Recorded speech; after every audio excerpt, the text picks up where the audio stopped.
26 de janeiro de 1654. Aquele dia amanheceu com a promessa de um novo futuro para o Brasil. No campo do Taborda, perto do Recife, um local que se tornaria um marco na história do país, o comandante holandês Sigismund von Schoppe se rendeu, um ato que simbolizava o fim de uma era. Encerrando 24 anos de domínio holandês no Brasil, um período de conflitos, transformações e intensos embates. Isso foi mais do que uma derrota militar. Foi um ponto de inflexão na história colonial das Américas. Foi a primeira vez que uma grande potência colonial europeia foi expulsa por uma resistência local nas Américas. Um feito notável que ecoaria através dos tempos.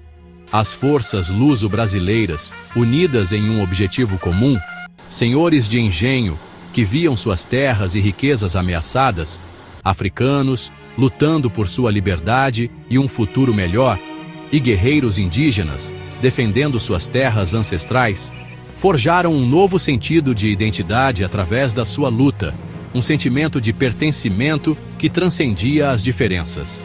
A vitória deles garantiu o Brasil para Portugal, consolidando o poder da coroa portuguesa na região e impediu que o continente fosse dividido por um enclave holandês, preservando a integridade territorial do Brasil. A cena era impressionante, um espetáculo de rendição e triunfo. Soldados holandeses exaustos, derrotados e desmoralizados, enfrentavam uma aliança diversificada de vencedores, um mosaico de culturas e origens. Senhores de engenho brancos, representando a elite colonial, comandantes negros como Henrique Dias, um símbolo de resistência e liderança, e chefes indígenas como Felipe Camarão, representando a força e a resiliência dos povos originários. Essa improvável coalizão, unida por um ideal comum, lançou as bases para uma complexa identidade brasileira, rica em diversidade e história, celebrando a união, a colaboração e a força da diversidade, ao mesmo tempo que revelava as profundas desigualdades da sociedade colonial, as disparidades que ainda ecoariam por séculos. A queda do Brasil holandês, um momento crucial na formação do país, marcou o primeiro capítulo na longa jornada do Brasil rumo à independência, um caminho pavimentado com luta, resistência e a busca por um futuro mais justo e igualitário. Os holandeses vieram pelo açúcar, atraídos pela promessa de riqueza e poder que esse produto oferecia. O ouro branco do século XVII, uma mercadoria cobiçada em toda a Europa. As plantações de Pernambuco, vastas extensões de terra trabalhadas incessantemente por africanos escravizados, representavam a principal fonte desse valioso recurso. Fizeram dela a capital mundial do açúcar, o coração pulsante da produção açucareira global.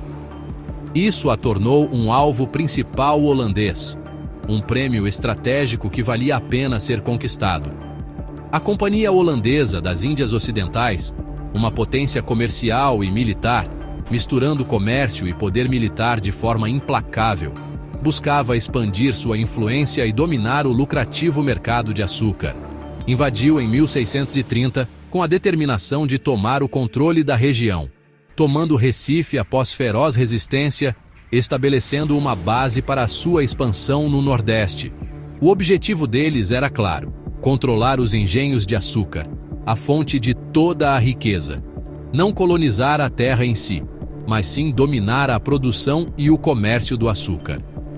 O conde João Maurício de Nassau, um administrador astuto, trouxe estabilidade, tolerância religiosa e desenvolvimento urbano para a região sob seu comando. Mas o domínio holandês se apoiava em bases financeiras instáveis, vulneráveis a pressões externas. Os senhores de engenho pegavam empréstimos holandeses, muitas vezes se endividando para manter suas operações, mas nunca aceitaram o domínio estrangeiro de bom grado, resistindo passivamente e tramando nos bastidores. E o ressentimento fervilhava por debaixo da superfície, alimentado pelo orgulho e pela ambição. A calma sob Nassau foi temporária, uma ilusão de paz e prosperidade. Uma paz frágil que mascarava divisões profundas que logo iriam explodir em um conflito aberto e sangrento. Após a partida de Nassau em 1644, o Brasil holandês se desfez. A Companhia das Índias Ocidentais apertou o crédito e aumentou os impostos, levando os senhores de engenho à revolta. A insurreição pernambucana de 1645 uniu colonos brancos, africanos e povos indígenas em uma rebelião popular. Táticas de guerrilha e 2 batalhas decisivas em Guararapes despedaçaram o poder holandês. Os insurgentes, superados em número, mas unidos, usaram seu conhecimento da terra com um efeito devastador. Essas vitórias forjaram uma nova identidade militar brasileira e um senso de propósito comum entre os diversos povos da colônia. O mito da unidade, 3 raças lutando lado a lado, tornou-se central para a história nacional do Brasil. O sucesso da insurreição se baseou em 3 líderes notáveis. João Fernandes Vieira, um rico senhor de engenho, era o estrategista e financiador da revolta. Henrique Dias, um comandante negro livre, liderou regimentos africanos, lutando pela liberdade em um sistema que ainda os escravizava.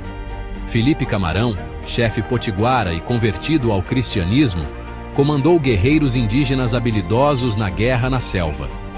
A aliança deles era pragmática, cada um buscando um futuro melhor para seu povo. Embora mais tarde mitificada como harmoniosa, a luta conjunta contra os holandeses se tornou um poderoso símbolo da identidade brasileira. O legado deles perdura como um testemunho da unidade diante da ameaça estrangeira. A derrota holandesa foi tanto resultado de um colapso interno, quanto de perdas em campo de batalha.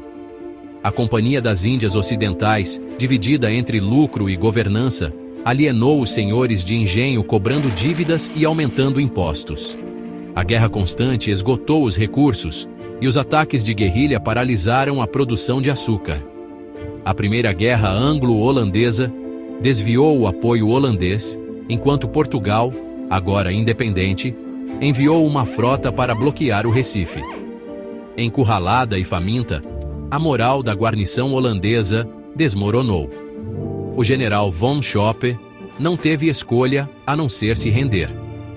O sonho holandês de um império sul-americano terminou no Recife e nas salas de reunião em Amsterdã. A capitulação do campo do Taborda foi mais do que uma vitória militar. Foi o nascimento de uma nova identidade. Os colonos se viam como brasileiros, não apenas súditos portugueses. A expulsão dos holandeses garantiu a unidade do Brasil e permitiu a expansão futura. A experiência holandesa se deslocou para o Caribe, impulsionando novas indústrias de açúcar que rivalizariam com o Brasil.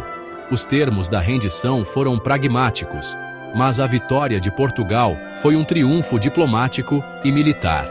As batalhas dos Guararapes e seus líderes se tornaram mitos fundadores, moldando o senso de nação do Brasil. Embora a realidade fosse complexa, a ideia de uma nação forjada na luta perdura na memória brasileira. Os holandeses partiram, mas sua influência permaneceu, marcando para sempre a paisagem e a cultura local. A presença holandesa, embora relativamente breve, deixou uma marca indelével na história do Brasil, especialmente nos canais do Recife, que lembram os da própria Amsterdã. Esses canais não são apenas vias navegáveis, mas também testemunhas silenciosas de uma era passada. Na arquitetura, com seus estilos distintos e influências que ainda podem ser vistas hoje, as construções da época refletem uma mistura única de design europeu e materiais locais. E na primeira sinagoga das Américas, um símbolo duradouro da diversidade religiosa e da tolerância, Kahal Zur Israel, é um farol da história judaica no Novo Mundo. Conquistas científicas e artísticas sob Nassau floresceram, impulsionando o conhecimento e a cultura. O período sob o governo de Nassau foi um tempo de grande avanço intelectual. Deram à Europa o primeiro vislumbre real do Brasil, mapeando o território e documentando sua riqueza natural. Esses mapas e documentos abriram as portas para uma nova compreensão do continente sul-americano. Após a guerra, os laços comerciais foram retomados, embora em novas bases e com diferentes protagonistas. O comércio continuou a ser uma força motriz nas relações entre Brasil e Europa. O conhecimento holandês impulsionou o açúcar caribenho, transformando a economia da região. As técnicas de cultivo e processamento de açúcar foram aprimoradas e disseminadas, desafiando o domínio brasileiro na produção açucareira, criando uma nova dinâmica no mercado global. A competição acirrada impulsionou a inovação e a busca por eficiência. A comunidade judaica, antes próspera sob a tolerância holandesa, enfrentou novos desafios com a retomada do controle português. A liberdade religiosa que haviam desfrutado foi ameaçada. Fugiu da perseguição, buscando refúgio em terras distantes e mais acolhedoras. A diáspora judaica se espalhou ainda mais pelo mundo. Alguns fundando a primeira comunidade judaica na América do Norte, lançando as bases para uma nova vida e um futuro promissor.